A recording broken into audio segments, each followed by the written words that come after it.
Life has a funny way of surprising you, just like that unexpected day when Kenzie, accidentally flung a scoop of vanilla ice cream onto a stranger's pants in the park. You see, I'm somewhat notorious for my clumsy mishaps. It was a sunny day, and I was out enjoying my favorite ice cream when I tripped near a bench where a guy was engrossed in his phone. "Oh no, I'm so sorry," I exclaimed as the ice cream landed right on his thigh. Surprisingly, he looked up, more amused than irritated, and then did something I didn't expect. He laughed. "Looks like I needed more vanilla in my day," he joked. His easygoing reaction lightened my embarrassment. I quickly pulled out some napkins to help clean the mess, apologizing for the unexpected ice cream attack. "It's fine, have a seat," he said, motioning to the spot next to him. "I'm Wilson." Grateful for his kindness, I introduced myself. "I'm Kenzie, and I think I owe you an ice cream." We hit it off immediately. It turned out Wilson worked in IT close to where I did my web design from home. We chatted about everything from tech trends to the latest movies. By the time we parted that day, we had already planned to meet up over the weekend. Fast forward a bit, and things with us were fantastic. However, meeting his mother, Mrs. Brown, introduced a new challenge. Wilson had mentioned she was quite traditional, but I wasn't fully prepared for the encounter. As I entered their family home, there she was, engrossed in an astrology book. "Hello, I'm Kenzie," I greeted her, reaching out to shake her hand. She examined me from head to toe, her expression unreadable, then took my hand weakly. "Wilson tells me you're a web designer and work from home," she remarked, her tone suggesting skepticism more than interest. "Yes, I've been doing it for a couple of years now, and it's going quite well," I responded, trying to assert my professionalism despite feeling undermined. She hummed, her attention returning to her astrology book. "And your birthday, dear?" she inquired. After I told her, she scanned her book, tracing the lines before tisking. "Oh, that's an unfortunate date. Very challenging and astrologically incompatible with my Wilson." I maintained my composure. "Well, we're doing just fine so far," I countered, even as she smiled condescendingly. "We'll see, dear. These things tend to reveal their true colors eventually," she said, her words laden with implied doubt about our future. The visit was tense. Each comment from Mrs. Brown felt like a subtle jab at my career, background, and even my taste in clothes. It was clear I wasn't what she had envisioned for Wilson. Despite this, Wilson and I stayed strong. After 3 years of dating and navigating the chilly vibes from his mom, we were unshakable. One lazy Sunday, as we lounged on the couch watching comedy films, Wilson turned to me, his expression more serious than usual, a rare shift from his typical grin. "Kenzie, I've been thinking," he began, and instantly, butterflies erupted in my stomach. "What's up?" I asked, trying to keep my voice steady. Even though my heart was racing, Wilson dropped a line that felt straight out of a rom-com. "I kind of want to spend the rest of my life watching bad movies with you. What do you say we make it official?" His smile was hopeful yet shy, which was unlike him. I laughed, not just out of relief, but because I deeply wanted this too. "Are you asking me to marry you without a ring, Wilson?" I teased. He replied with a playful grin.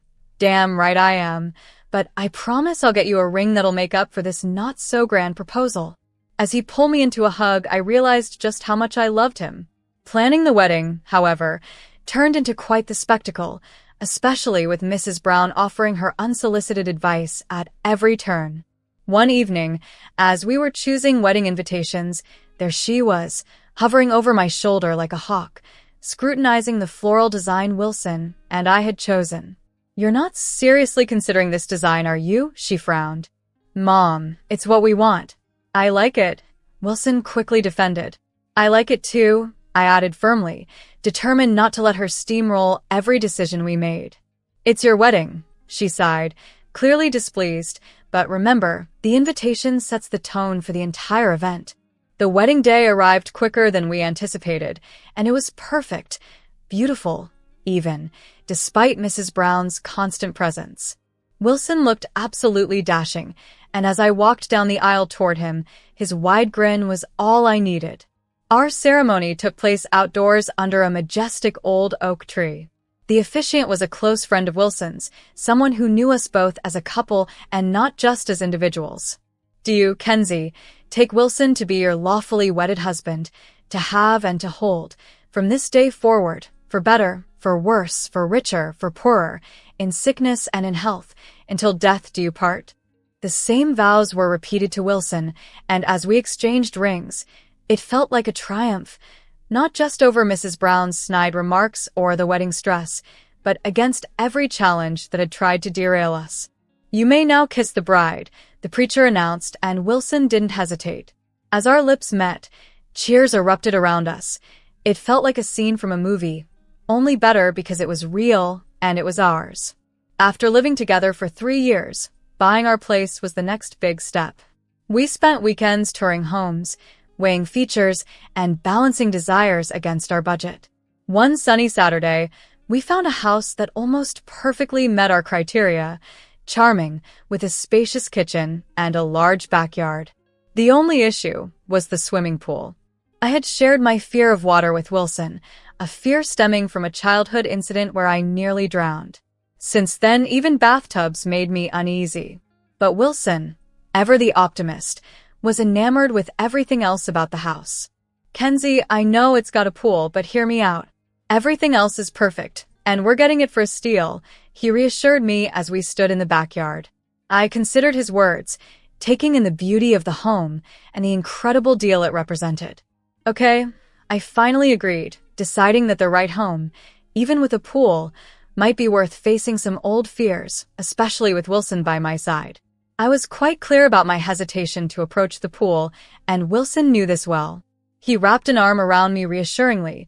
Don't worry, we'll sort it out. Maybe we could even fill it in eventually. For now, let's just steer clear of it. Moving into our new house felt like a dream realized. The spacious rooms and friendly neighborhood seemed perfect. However, it wasn't long before Mrs. Brown, who was always keen to voice her opinions, especially regarding financial matters and my career, decided to visit. As she toured our living room, her scrutinizing gaze didn't miss a beat, and her pursed lips were a prelude to the skepticism that soon followed. It's quite a spacious house, isn't it? Must have cost a fortune. Wilson, are you sure you can manage the mortgage payments? Wilson, always the diplomat, attempted to ease the tension. Mom, Kenzie, and I both pitched in for the house. It's not all on me. Feeling the need to defend my contribution, I added, that's right, Mrs. Brown.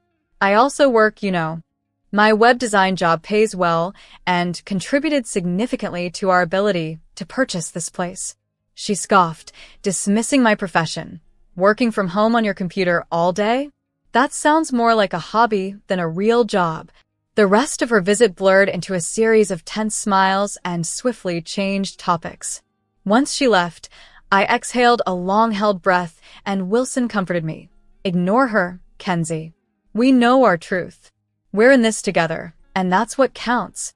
As weeks passed, our house truly began to feel like home. I established my home office, which became my sanctuary, handling web design projects that not only paid well but also reinforced my capability and contribution to our shared dream.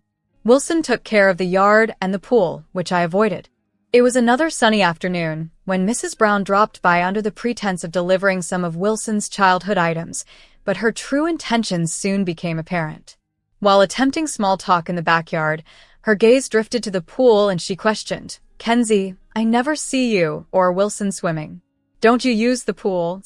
Caught off guard, I decided to be honest. Actually, I'm scared of water.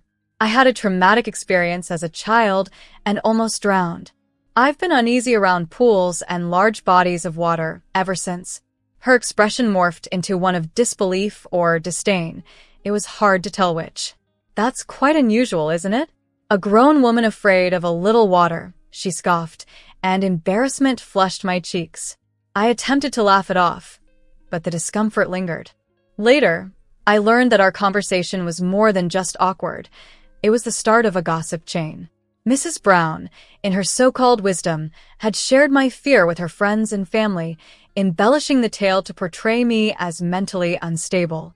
Due to my water phobia, Rumors about my fear circulated back to me through a friend who had heard from another person.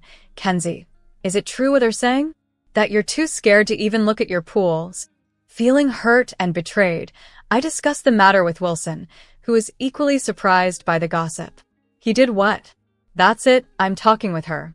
This needs to stop, Wilson asserted, confronting his mother about the spreading rumors. The confrontation escalated quickly. He made it clear that her actions were completely unacceptable. However, Mrs. Brown's reaction was even more defensive. She accused me of manipulating her son and trying to isolate him from her. One afternoon, she called me directly, her voice shrill and accusatory. You're just trying to exclude me from the house. What are you hiding, Kenzie? Are you meeting someone else while my son is at work? Her words were deliberately hurtful, and I was taken aback. Mrs. Brown, that's absolutely unfounded. I would never cheat on Wilson. You know that, I responded, but her fury was unrelenting. Oh, I know your type. You think you're clever, but I see through your games, she retorted. After informing Wilson about the call, he was incredulous. She said, What? That's insane, Kenzie. You know that's not true, and I know it's not true, he reassured me, trying to lighten the mood with a laugh. However, I couldn't shake off how deeply his mother's words had affected me. Wilson agreed that it was time to establish firmer boundaries.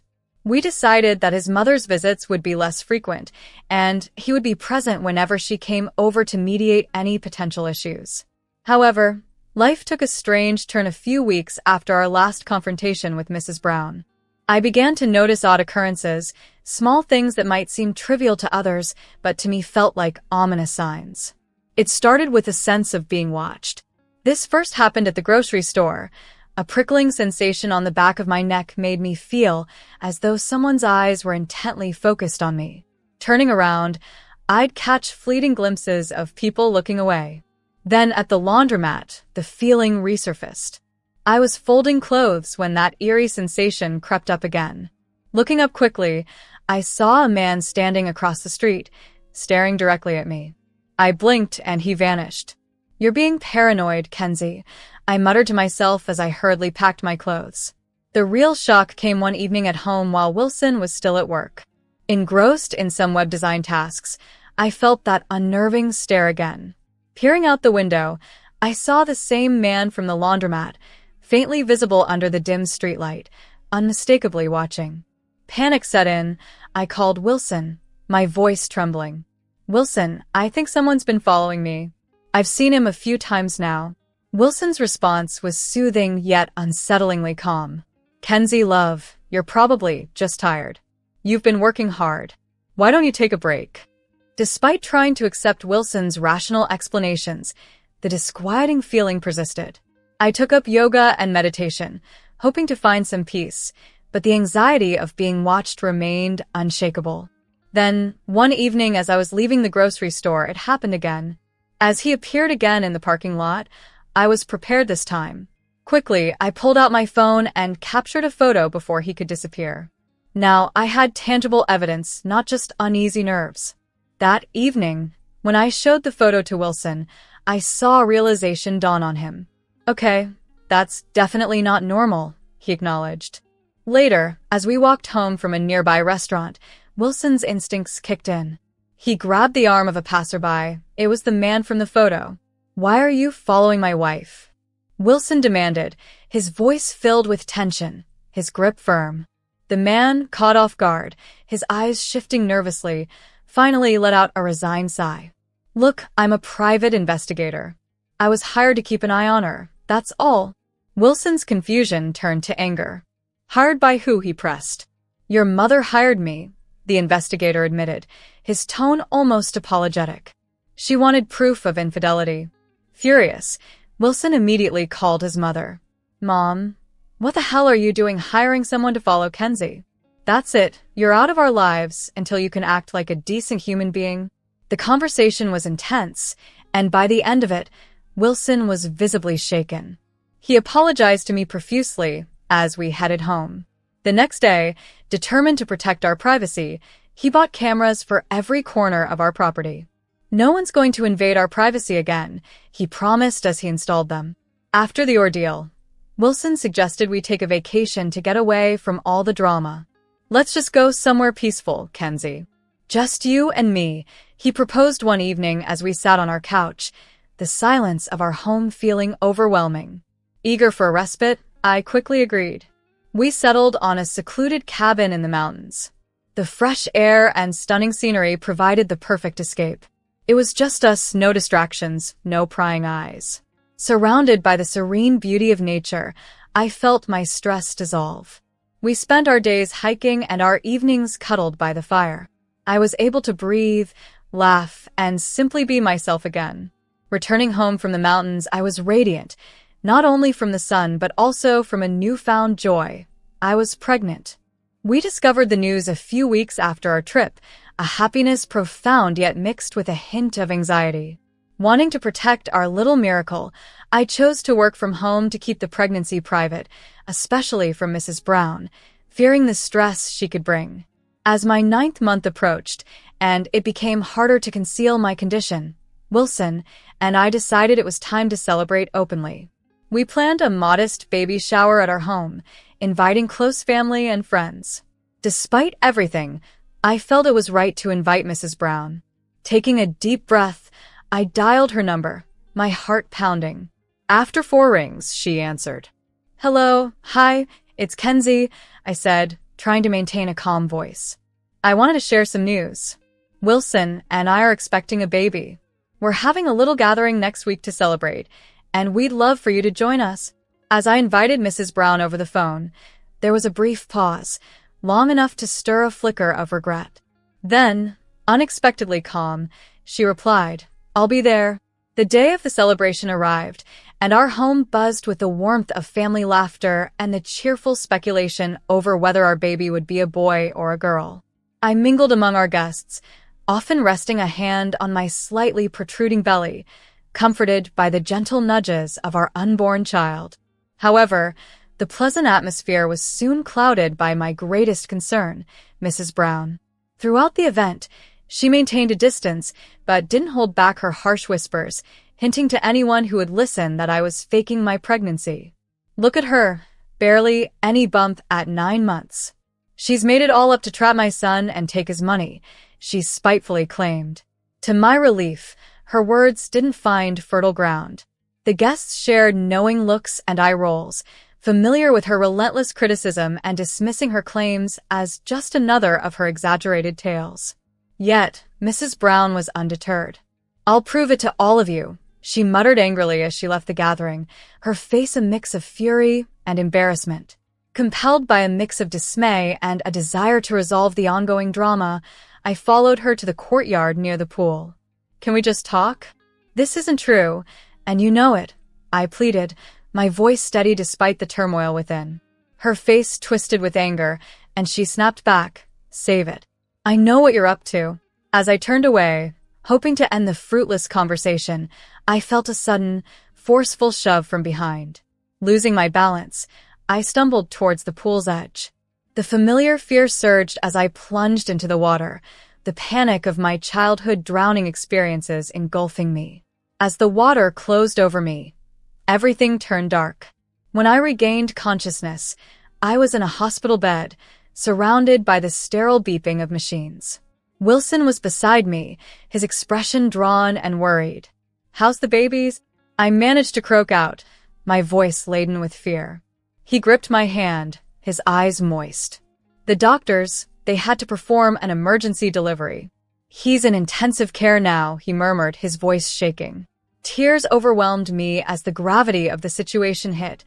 Our baby boy was fighting for his life. The next day, still reeling from the shock and weak from the ordeal, I urged Wilson, "You need to check the security footage from last night." "Your mom," she pushed me. "It wasn't an accident." Wilson's face registered disbelief. "Kenzie, are you sure? Mom can be tough, but to physically harm you, that just doesn't sound like her." "Just please check the cameras," I insisted, anxiety gnawing at me, fearing he might doubt my words. He reluctantly opened his laptop and accessed the home surveillance system. As the footage unfolded, his skepticism turned to horror. The video clearly showed Mrs. Brown pushing me towards the pool. "Oh God, Kenzie, I'm so sorry. I can't believe she would do this," he stammered, his face turning pale as he realized the truth. Without hesitation, he called the police. The evidence was undeniable, leading to Mrs. Brown's swift arrest. She was charged with assault and endangerment, a stark and painful resolution to a family gathering that had begun with celebration and ended in a grim battle for survival.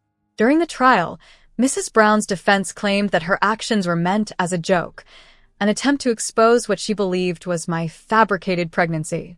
She argued that she thought my pregnancy belly was a prosthetic and expected it to detach when I hit the water, thus revealing my alleged deceit in front of everyone.